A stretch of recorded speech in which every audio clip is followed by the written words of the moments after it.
Hello everyone, I am Arun Tiwari. Welcome you all in today's video. स्वागत है आप सभी का इंग्लिश पाठशाला में। दोस्तों, लास्ट वीडियो जो हमने 10th स्टैंडर्ड एनसीईआरटी की फर्स्ट फ्लाइट बुक से 5th चैप्टर कंप्लीट किया था 100 ड्रेसेस 1, उसी चैप्टर को कंटिन्यू कर रहे हैं। जैसा कि मैंने आपको फर्स्ट वीडियो में बताया था कि ये जो चैप्टर है वो 2 पार्ट में है, 100 ड्रेसेस 1 एंड 100 ड्रेसेस 2। ठीक है, तो आज हम 100 ड्रेसेस 2 सेकेंड पार्ट इस जो चैप्टर की स्टोरी का है वो कंप्लीट करेंगे, चैप्टर नंबर 6। उम्मीद करूंगा आपको वीडियो पसंद आएगा। पसंद आया है जो पहले गए हैं उसके लिए आपको वीडियो की लिंक मिलती रहे, आपको लगातार इससे कुछ ना कुछ नॉलेजेबल पढ़ने को मिलता रहे, इसके लिए आप प्लीज़ सब्सक्राइब जरूर करिए and do press the bell icon so that you will be notified whenever a new video is posted on YouTube. ठीक है, सो दोस्तों एक इंपॉर्टेंट मैसेज सबसे पहले दे दो, लेक्चर स्टार्ट करो उससे पहले।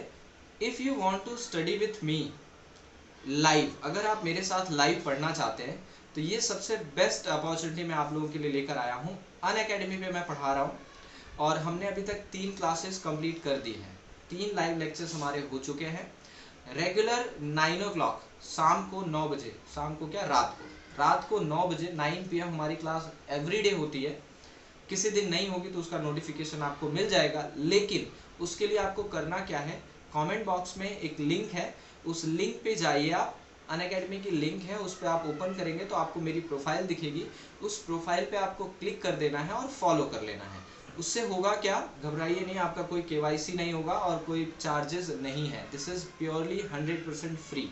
पूरी तरह से ये क्लासेस फ्री हैं, आप फ्री में पढ़िए, आप ज्वाइन करिए। देखिए क्या है, basic concept of grammar, grammar के बेसिक कॉन्सेप्ट से स्टार्ट करके हम पूरा बोर्ड एग्जाम का जो टॉपिक है उसमें कवर करेंगे। ठीक है, लिटरेचर आप मुझसे यहाँ पढ़ ही रहे हैं, ग्रामर के लिए मैंने वहाँ पर उस प्लेटफॉर्म पे भी आपके लिए ओपन कर दी है। सारी चीज़ें आपको फ्री ऑफ कॉस्ट मिलेगी। तो अगर आप नए हैं चैनल पर तो प्लीज़ जाइए, पुराने हैं तो भी जाइए और उस लिंक पे क्लिक करके फॉलो कर लीजिए। इससे बेनिफिट क्या होगा कि जब भी मेरी क्लास होगी आपको लिंक का वेट नहीं करना, आपको नोटिफिकेशन में पता चल जाएगा कि अरुण तिवारी की क्लास इतने बजे है।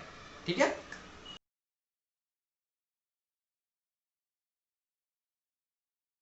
कि ऑन सैटरडे को क्या हुआ, Maddie spend the afternoon with Peggy, Peggy के साथ बैठी थी। दे वर राइटिंग लेटर्स लिख रहे थे वांडा पैटर्नॉस्की को, और वो लेटर में क्या लिख रहे थे, it was just a friendly. देखो, वो उसे सॉरी तो बोलना चाहते थे, लेकिन वो उसे ये रियलाइज नहीं कराना चाहते थे कि मतलब हम लोग बहुत गलती कर दी। Like they wanted to, pretension नाम की भी तो चीज होती है, गलती हुई है, एहसास भी हो गया गलती का, लेकिन बताना नहीं चाहते। तो ये वांडा को फ्रेंडली लेटर लिख रहे हैं कि क्या हुआ वांडा, आप काफी दिनों से आ नहीं रहे हो, आपको पता है आपने कंपटीशन भी जीत लिया है, what is the problem, why are you not coming. देखो इसमें क्या लिखा है कि it was a friendly letter about the contest telling that Wanda had won. She told her how the pretty drawings were, drawings कितनी अच्छी थी। They asked her if she like the where she was living, अब कहाँ रहती है। If she liked her new teacher, वहां पर उसको नए टीचर पसंद आए या नहीं। They had mean to say that were sorry, but actually में वो बोलना सॉरी चाहते थे। ठीक है, the kind of the dresses they would have written to any good friend and they signed like, जैसे एक नॉर्मल अपने फ्रेंड को लेटर लिखते हैं ना, तो इन लोगों ने वैसा ही एक नॉर्मल लेटर ही लिखा था उन बच्चों वांडा के लिए। तो ये कहीं पर थोड़ा सा कह सकते हैं कि ईगो भी, क्या ईगो कह लो, या मतलब ये रियलाइज नहीं करवाना चाहते थे वांडा को कि हमको बहुत सॉरी है, बट एक्चुअल उनके लेटर से पता चल रहा था कि दे वर रियली सॉरी। और ये बातों को घुमा कैसे रहे हैं कि कैसी हो वांडा, आपकी जो ड्राइंग्स थी वो फर्स्ट रैंक आई है, आपकी सभी ड्राइंग्स बहुत अच्छी थी, क्लास में सभी आपको बहुत प्रेज कर रहे हैं, होपफुली आप जहाँ पर हो अच्छे हो। एक नॉर्मल इनफॉर्मल लेटर लिखते हो ना, just like a normal informal letter. तो ये कहीं पर भी रियलाइज नहीं होने देना चाहती, but actually they were trying to say sorry. Normal friend की तरह उन्होंने साइन भी किया और उन्होंने लेटर पोस्ट कर दिया। कहाँ पोस्ट किया, देखो उनके पास नया एड्रेस तो है नहीं, तो उन्होंने ये लेटर को पोस्ट किया जो वांडा का ओल्ड हाउस था बोगिन हाइट्स पे, वहाँ पर। और वहाँ पर लिखा कि प्लीज़ फॉरवर्ड टू वांडा, मतलब जिसे भी वहाँ मिलेगा वो लोग एटलीस्ट उसको वांडा को फॉरवर्ड कर दे। ठीक है, डे पास्ट, बहुत दिन बीत गए। देयर वर नो आंसर, कोई भी आंसर नहीं आया। But the letter did not come back, लेकिन लेटर रिटर्न भी नहीं आया। इसका मतलब लेटर पहुंच गया होगा, उनको लगा कि शायद वांडा ने लेटर ले लिया है, बट वो हम लोगों से इतना ज़्यादा गुस्सा है, she so angry, like she must be so angry on us, after all whatever we have done, after that we cannot expect somebody to behave normally। तो like she must be so angry on us, like she wouldn't have responded, like उसने इसलिए respond हमको नहीं किया। ये लोग सोच रहे हैं अपनी तरफ से। वीक्स वेंट बाय, और हफ्ते बीत गए, दिन के बाद अब हफ्ते बीते, अभी भी कोई रिस्पॉन्स नहीं आया। अब क्या हो रहा है देखो जरा। And Maddy put herself to sleep, Maddy को अभी भी वो चीज़ें यही माइंड में लग रही है कि क्या उसे लेटर मिला होगा, मिल गया होगा तो उसने हमें माफ़ किया होगा या नहीं किया होगा, क्या रही होगी उसकी फीलिंग, मेरे से गलती हो गई। ये जो उसका गिल्ट है ना, उसके दिमाग में बैठा ही रह गया। ठीक है, फिर क्या हुआ एक दिन, क्या लिखा हुआ about Wanda defending her in front of crowds of girls who were trying to tease her. उसने सपने देखे कि जहाँ वो बचाने की कोशिश कर रही है। How many dresses have you got, जो अब ये सोच रही है एक्चुअली कि काश उस दिन, जिस दिन लोगों ने वांडा को बार बार परेशान किया था, उन बच्चों लड़कियों के ग्रुप्स ने जो बार बार उससे पूछते थे how many dresses, how many dresses, how many dresses, अगर एक बार भी उसने हिम्मत दिखा के ये बोला होता कि आप लोग मत करिए, तो आज उसके पास ये गिल्ट नहीं लेके जी रही होती वो। ठीक है, बहुत क्लियर लाइन लिखी हुई है कि and before Wanda could press her lips together in tight line the way she did before answering, Maddy would cry out stop, then everybody would feel ashamed the way she used to feel। जैसे उसे आज इतना बुरा महसूस हो रहा है, ये आज सबको फील होता अगर उसने उस टाइम पे बोला होता कि stop everybody, whatever you people are doing this is not good, ये सही नहीं है। तो अगर उसने ये चीज़ उस टाइम पे कर दी होती तो ये चीज़ सबके लिए बहुत बेनिफिशियल होती। ठीक है, last paragraph on page number 77 क्या है वो देखिए कि नाउ इट वॉज क्रिसमस का टाइमिंग था, चारों तरफ जो है लाइट्स ही लाइट्स थी, सब एकदम हैप्पीनेस का माहौल था, स्ट्रीट्स पूरी तरह स्मॉल और बड़ी लाइट से भर गई थी, क्रिसमस ट्रीज डेकोरेट किए गए थे, तो चारों तरफ एक तरीके से हैप्पीनेस का ही माहौल था। ठीक है, पेज नंबर नेक्स्ट पे आते हैं। इस पैराग्राफ में ये on the last day of the school, like Christmas holiday होते हैं फॉरेन कंट्रीज़ में, यूएस कंट्रीज़ में, यूएस में और बाकी जो अफ्रीकन कंट्रीज़ है या जो भी हमारी यूरोपियन कंट्रीज़ है, वहाँ पर क्रिसमस एक बहुत बड़ा क्रिश्चियन का है, तो वहाँ पर लॉन्ग वेकेशन होता है। हमारे यहाँ तो 2 दिन होता है, वहाँ पर ज़्यादा होता है। तो क्रिसमस वीक हुआ जैसे हमारे यहाँ दिवाली का होता है वैसा। तो क्रिसमस वीक का लास्ट डे था, एवरीबडी वॉज इन्जॉइंग, हर कोई इन्जॉय कर रहा था। उसके बाद नेक्स्ट पेज पे क्या है देखो कि एक लेटर आया वांडा से, वांडा की तरफ से एक लेटर आया है। अब देखो यहाँ पर इन लोगों को थोड़ी खुशी महसूस हुई। You remember Wanda Petronski, the gifted girl who had won that competition of 100 dresses वाला, जिसने बनाया था, जिसका फर्स्ट रैंक आया था। Today she had written us, उसने कुछ लेटर हमें भेजा है। क्या है लेटर? मिस मैसन पढ़ रही हैं और मिस मैसन के नाम से ही है। क्या लिखा हुआ है ये पूरा लेटर आपके स्क्रीन पे देखिए। यहाँ से dear miss Mason, how are you and room 13, आप कैसे हैं और रूम 13 के सभी लोग कैसे हैं। Please tell the girls that they can keep those 100 dresses because in my new house I have 100 new ones. आप उन लोगों को बोलिए कि वो जो 100 ड्रेसेस मैंने बनाई थी, वो सारी ड्रेसेस वो बच्चे जो क्लास के बच्चे हैं वो ले सकते हैं, क्योंकि यहाँ मेरे नए घर में ऑलरेडी मेरे पास ड्रेसेस हैं। 2 ड्रेसेस, ग्रीन वाला आप पैगी को दे दीजिएगा और ब्लू वाला जो है वो मैडी को दे दीजिएगा पर्सनली। ठीक है, ये देखो लाइन लिखी हुई है कि like girl Peggy to have the drawing of the green dress with the red trimming and her friend Maddie to have the blue one for Christmas. I miss that school and my new teacher does not equalize with you, मेरी नई teacher आप जैसी नहीं है। Merry Christmas to you. ठीक है, वांड्रा की तरफ से ये लेटर आया। कितना आप सोच सकते हैं कितनी खुशी महसूस हुई उन लोगों को। क्या लिख रहे हैं अगले पैराग्राफ में, ऑन द वे होम, ये लोग घर जा रहे हैं, खुश हैं अब लोग ये लोग, क्योंकि उनको लग रहा है कि कहीं ना कहीं वांड्रा ने उन्हें फॉरगिव कर दिया है। ठीक है, जा रहे हैं, उनको चारों तरफ ड्राइंग्स और दूसरी चीज़ें, मतलब क्रिसमस का माहौल है तो लाइटिंग ही लाइट है, क्रिसमस ट्री है, रोड्स डेकोरेटेड हैं, सब लोग एक दूसरे को ग्रीट कर रहे हैं। सो लाइक वहाँ पर that full of flowers and everything is there. ये पूरा पैराग्राफ जो है, इस पैराग्राफ में क्रिसमस के बारे में दिया है कि कैसे क्रिसमस वहाँ पर सेलिब्रेट हो रहा है।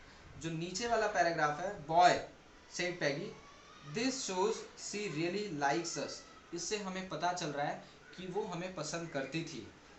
It shows she got hour later, ये भी बता रहा है कि उसको हमारा लेटर मिल गया।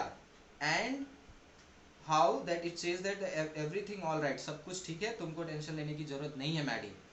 आई होप सो, मैडी ने कहा, खुश उम्मीद करती हूँ ऐसा ही हो, because of she was very sad. She felt sad because she knew she would never see the little tipped that Polish girl again and couldn't ever really make things right between them. जो कुछ अब बिगड़ गया वो तो बिगड़ ही गया, sorry बोल देने से सब कुछ ठीक नहीं हो जाता। क्योंकि अब तो वो मिल नहीं पाएगी उस गर्ल से, लड़की से। She went home and she pinned her drawing. उसने जो मैडी थी वो अपनी घर गई, उसने ड्राइंग को लगाया, पिन किया ऊपर लगा के वॉल पे। और क्या उसने ऑब्जर्व किया देखो, बेडरूम में लगाया। The SEBI room came alive from that brilliancy of the colour. जो रूम पूरी तरह से पुराना बड़ा पड़ा था, उस ब्राइट कलर से पूरा रूम आने लगा। Maddie sat down on her bed and look at the drawing. वो बेड पे बैठी और अपनी ड्राइंग को देख रही थी, कॉन्टिन्यूसली उस ड्राइंग को ही देख रही थी। Maddie set down on her and she had stood by and said nothing. खड़ी थी और कुछ नहीं बोल रही थी। But Wanda had been nice to her anyway. Wanda हमेशा उसके साथ अच्छी ही थी, उसने कभी कुछ नहीं किया। Tears blurred her eyes and she gazed for a long time at the picture. Then hastily she rubbed her eyes and studied it intently. The colors in the dress were so vivid that she had scarcely noticed the face and head of the drawing, but it looked like her Maddie. It really looked like her own mouth. What it really looked like her own self. Wanda had realize. क्या है इस paragraph में, उसने थोड़ा ध्यान से देखा photo को। जब उसने ध्यान से फोटो को देखा तो उसकी आंखों से पानी निकल गया, और जिसकी वजह से उसने फेस जब देखा तो फेस देख के वो सरप्राइज हो गई कि वो फेस उसने मैडी के फेस को ड्रॉ किया था। And that is the reason उसकी आंखें भर आई और आंसू गिरने लगे उसकी आंखों से कि उस ड्राइंग को देखकर वांडा ने एग्जैक्टली मैडी को ड्रॉ किया था उस इमेज में।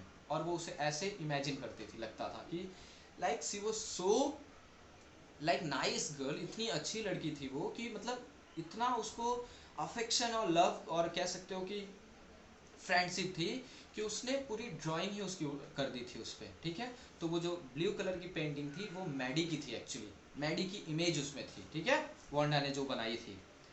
इमीडिएटली उसने पैगी को बुलाया और पैगी के पास गई। पैगी अपनी ड्राइंग देखो, please open your drawing and look at that. Paragraph देखो क्या है। व्हाट्स द मैटर, क्या हुआ इतने मतलब टेंशन में क्यों हो? व्हाट इज अबाउट ड्राइंग, ठीक है ना, ग्रीन कलर की ड्राइंग ही तो है। उसने कहा लगाओ और जरा दूर से इसको क्लोजली देखो ये क्या है। व्हाट डिड आई से, मैंने क्या, she must have really liked us any. इसमें क्या बोला उसने, दिखाया कि देखो ब्लू वाली देखो ये एग्जैक्टली मेरी इमेज बनाई है, एंड ग्रीन वाली देखो ये एग्जैक्टली तुम्हारी इमेज बनाई है। इसका मतलब क्या है कि सी रियली लाइक्ड अस, वो सच में हमें बहुत पसंद करती थी। ठीक है, यस सी मस्ट, वाकई में मैडी ने अब एग्री किया। And she blinked away the tears that came every time she thought of Wanda standing alone in the sunny spot in the school yard looking solitary over her group and laughing girls after she had walked off. She had said, sure, 100 dresses, 100 them all lined up. So finally हुआ क्या, आंखें उसने अपनी जो इतने दिनों से वो इतने बड़े गिल्ट में जी रही थी, वो गिल्ट उसका हटा। उसने आईज जो थी उसने रब की, थोड़ा क्लीन किया, और उसने देखा कि वांडा जो है बच्चों के बीच में हंस रही है उसके सामने, ऐसा इमेजिन किया उसको लगा, और कहा कि वाकई में उसके पास 100 ड्रेसेस हैं, surely 100 dresses all lined up. So this is what the story is. क्या सिखाती है ये स्टोरी हमें? एक तो हमारा गिल्ट जो हमें बहुत बार जीने नहीं देता, अगर हमसे कोई गलती हो गई जो हमें पता थी। देखो इस स्टोरी में पैगी जो है इतना ज़्यादा गिल्ट में क्यों नहीं थी, क्योंकि उसे पता था कि मैंने गलत नहीं किया, वो हमेशा खुद ही बोलती थी 100। लेकिन मैडी को तो पता था ना कि ये चीज़ गलत हो रही, बट उसने भी कभी स्टॉप करने की कोशिश नहीं की। तो यहाँ पर गलती मैडी को इसलिए इतना ज़्यादा गिल्ट था। ठीक है, सो उम्मीद करता हूँ आपको ये समझ में आया होगा चैप्टर। बहुत ही लाइफ लर्निंग लेसन है ये, बहुत कुछ सीख सकते हैं आप इस चैप्टर से। कुछ भी डाउट रहा हो तो प्लीज़ कमेंट सेक्शन में लिख के बताइए। वीडियो थोड़ा बड़ा हो गया होगा, बट आपको इसमें पूरा एक्सप्लेनेशन लाइन वाइज दिया मैंने। उम्मीद करता हूँ कोई भी डाउट नहीं होगा। डाउट होगा तो कमेंट बॉक्स में लिखिए। सब्सक्राइब शेयर जरूर करिए आप लोग अपने दोस्तों से, और ध्यान रखिए फिर से लाइव क्लास हमारी अनअकैडमी पे रात को 9 बजे होती है एवरीडे। लिंक डिस्क्रिप्शन में है, जाके वहाँ से फॉलो कर सकते हैं, आपको सारी नोटिफिकेशन मिलती रहेंगी। मिलते हैं नेक्स्ट वीडियो में न्यू चैप्टर के साथ। तब तक के लिए अपना ध्यान रखिए, घरों में बने रहिए, आसपास साफ सफाई रखिए। Bye bye, take care, love you.